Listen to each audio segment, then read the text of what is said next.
High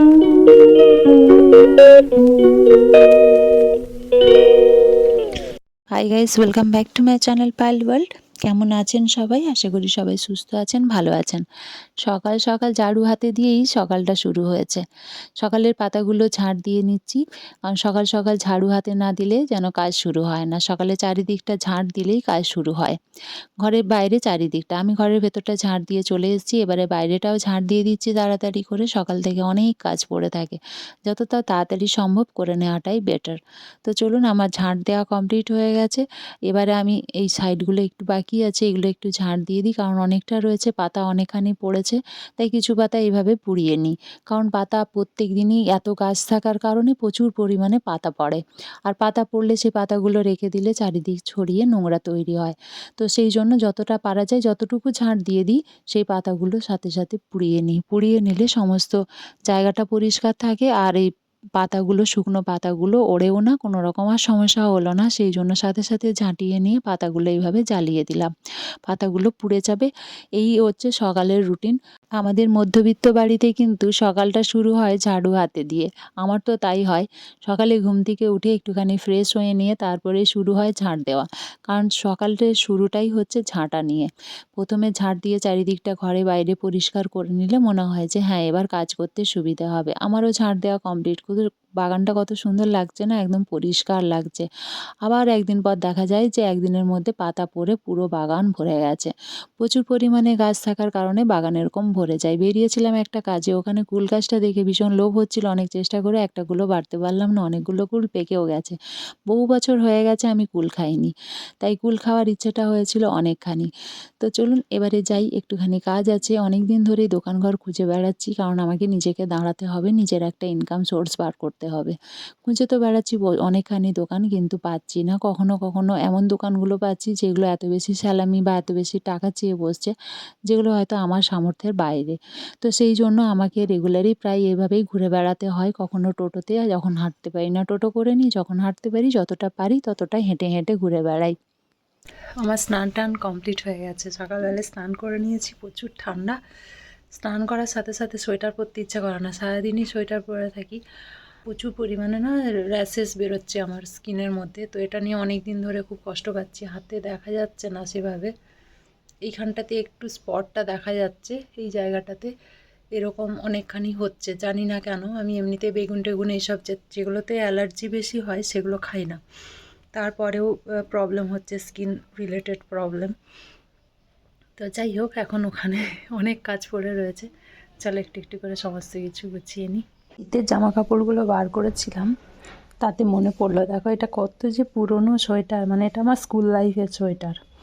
তখন এই সোয়েটারটা এত ফেভারিট ছিল, মানে যেখানেই যেতাম এটাই পরতাম। তখন তো বেশি সোয়েটার ছিল না, তাই এটাই, মানে পুরনো দিনের জিনিসপত্র বার করলে অনেকটা পুরনো স্মৃতি মনে পড়ে যায়। এই সোয়েটারটা আমি পরেছি, মা কত পরেছে, অফিসে গেছে। মানে এই সোয়েটারটাতে অনেক স্মৃতি আছে। একটা সময় এই সোয়েটারটা ছাড়া যেন আর কিছুই ছিল না শীতে পরার জন্য। আর এগুলো তো তোমাদের সাথে আমি আগে অনেকবার ভিডিওতে শেয়ার করেছি। এটা আমি নিজে হাতে বানিয়েছিলাম। এই পঞ্চুগুলো খুব সুন্দর দেখতে। পঞ্চু সেভাবে ব্যবহার করা হয় না, সব পরে থাকে। শীতের জামা কাপড়গুলো সব বার করছিলাম কিছু কিছু। এই চাদর টাদর এগুলো সবই আমার হাতে বানানো। এই চাদর, এই পঞ্চু, এই চাদর, এগুলো সবই আমি আগে শেয়ার করেছি। আর সব থেকে বেশি ভালো লাগলো এই মাফলারটা। এই মাফলারটা আমাকে একটা জেঠিমা, মানে কাঁটাই কিভাবে বুনতে হয়, আমি কুরুশে সব কিছু বানাতে পারি, কিন্তু কাঁটাতে সেভাবে আমি পারতাম না। তো ওনার কাছে আমার হাতে খড়ি হয়েছিল। এটা বানিয়েছিলাম, আর একটা ব্ল্যাক কালারের বানিয়েছিলাম।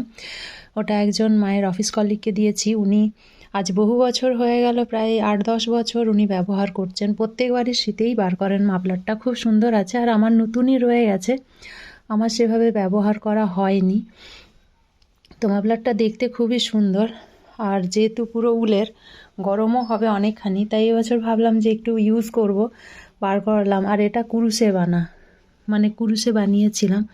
দেখো আমি ক্লোজলি দেখাচ্ছি যে কুরুশে এরকম মানে আমি বুনেছিলাম। এখন নিজেই যেন ভাবতে অবাক লাগে, যেগুলো নিজে হাতে করেছিলাম, খুব সুন্দর নিখুঁতভাবে বোনা। শীতের জামা কাপড়গুলো বার করতে অনেক কিছুই যেন মনে পড়ে গেল, চারিদিকে একাকার হয়ে রয়েছে, এগুলো সব গোছাতে হবে। চলো এগুলো গুছিয়ে নিই।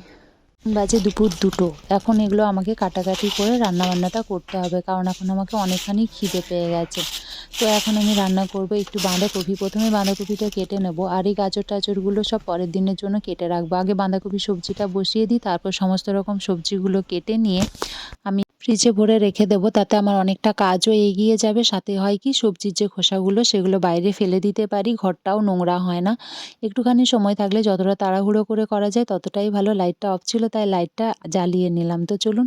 পরের দিনে সকালে ব্রেকফাস্টের জন্য এটা কাটা হয়েছে বিট, গাজর আর শশা। এখানে শশা আছে, আর এখানে বিনস আর গাজর করে কেটে নিয়েছি, এটা পরের দিনে পোলাও করব বলে। এইভাবে সমস্ত সবজি কেটে ফ্রিজ আপ করে দিই, তাতে সুবিধা হয় আমার যখন ফ্রি থাকি। আজকে এগুলো করে নিলাম। আর বাঁধাকপি রান্না করে নিই। কপি রান্না হয়ে গেছে, তাতে আমার খাওয়াও হয়ে গেছে। রান্না করে আমি প্রচুর খিদে পেয়েছিল, তাই তাড়াতাড়ি করে খেয়ে নিয়েছি।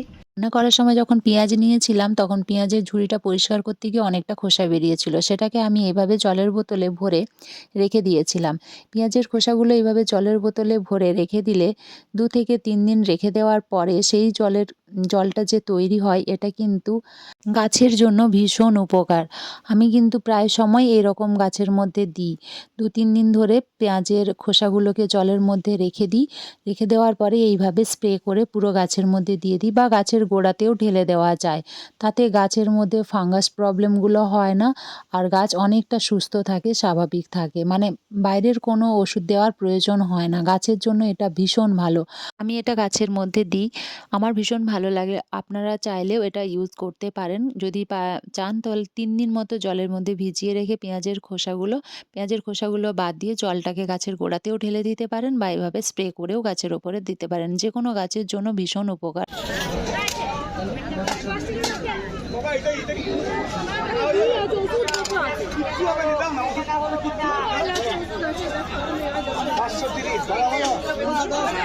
তারপরে চলে গিয়েছিলাম বাজারে, বাজার থেকে বাজার করে নিয়ে এসেছি। এখন সমস্ত সবজিগুলো আমি ফ্রিজে রেখে দেব, আর এখন আমি বানিয়ে নেব দুপুরের খাবার। সকাল থেকে চলছে আমার রান্নাবান্না, খাওয়া দাওয়ার। তো সকাল থেকে এইভাবে চলতেই থাকে, এক এক দিন এইভাবেই কেটে যায় সারাটা দিন। এক এক দিন আবার একটু অন্যরকম থাকে, রেগুলার একই রকম তো সম্ভব হয় না। আমি যখন বাজারে যাই তখন অনেকটা পরিমাণেই বাজার করে নিয়ে আসি, যাতে 5-6 দিন বাজারটা হয়ে যায়, কারণ রেগুলার বাজার যাওয়া সম্ভব হয় না আমার জন্য, একদমই সম্ভব হয় না। আমার বিভিন্ন রকমের কাজ রেগুলারই থাকে। রেগুলারের কোনো একটা দিনও আমি ফ্রি থাকি না যে আমি যেতে পারবো। তো যেদিন আমি ফ্রি থাকি, যে আজ আমার সেরকম কোনো কাজ নেই, তো সেদিনই আমি বেলা করে বাজারে চলে যাই। 12:30 1টা নাগাদ আমার বাজার যাওয়া হয়। তারপরে বাজার টাজার করে নিয়ে এসে আবার আমি রান্না টান্না করে নিই, একদম রাতের রান্নাটাও সেরে নিই। তাতে করে মানে সারাদিনের কাজকর্ম করতে ওই বিকেল হয়ে যায়, তা তখন আর ইচ্ছে করে না যে আমি রাতে রান্না করি। ওই জন্য রাতের রান্নাটা বিকেলই সেরে নিই। রুটিটা রাতে গরম করে করি, কারণ রুটিটা একটু গরম গরম হলেই ভালো লাগে খেতে। এই সমস্ত কিছু বাজার করে নিয়ে এসেছি। আর মাশরুম আমার ভীষণ পছন্দের, তাই আমি মাশরুমটা নিয়ে এসেছি। এখন আমি মাশরুমটা রান্না করব। রান্না করে তারপরে আমি খাবো। খেতে খেতে আমার 4টে বেজে যাবে, কারণ এখন অনেকটাই বেলা গড়িয়ে গেছে। বললাম না যে বেলা করে বাজারে গেছি। আমাদের এখানে বেলা করে বাজারে গেলেও বাজার পাওয়া যায়, কোনো রকম অসুবিধা হয় না।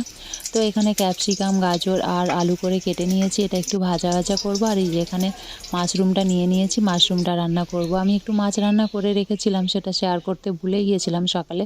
তো ওই মাছটাও আমি করে নিয়েছি। এখানে সমস্ত রকমের মশলা কেটে নিয়েছি, আর মশলা আমি বেটেও নিয়েছি। তার সাথে পেঁয়াজ, ক্যাপসিকামটা আমি কেটে নিয়েছি, টমেটো কেটে নিয়েছি এই এটা মাশরুমটা রান্না করব বলে। আর এটা মাছটা আমি সকালেই রান্না করে গিয়েছিলাম। তো আমার রান্না বান্না কমপ্লিট, আর এই খাবার নিয়ে বসে পড়েছি। এখন প্রায় বিকেল হয়ে গেছে, অনেকখানি বিকেল হয়ে গেছে।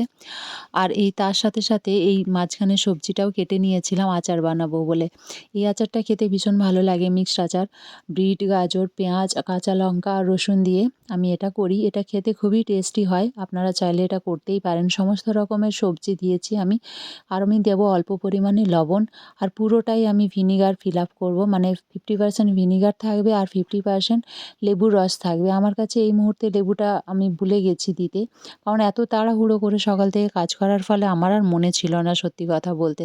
তাই লেবুটার রসটা আমি পরে দিয়েছি, যেটা আপনাদের সাথে আমি শেয়ার করতে পারিনি। এখন বিকেল হয়ে গেছে, আমাকে সেলাইয়ের জিনিস আনতে যেতে হবে। আমি খুব তাড়াহুড়ো করেই যাচ্ছি। সবাই সুস্থ থাকবেন, ভালো থাকবেন। আজকের ব্লগটা এখানেই এন্ড করছি।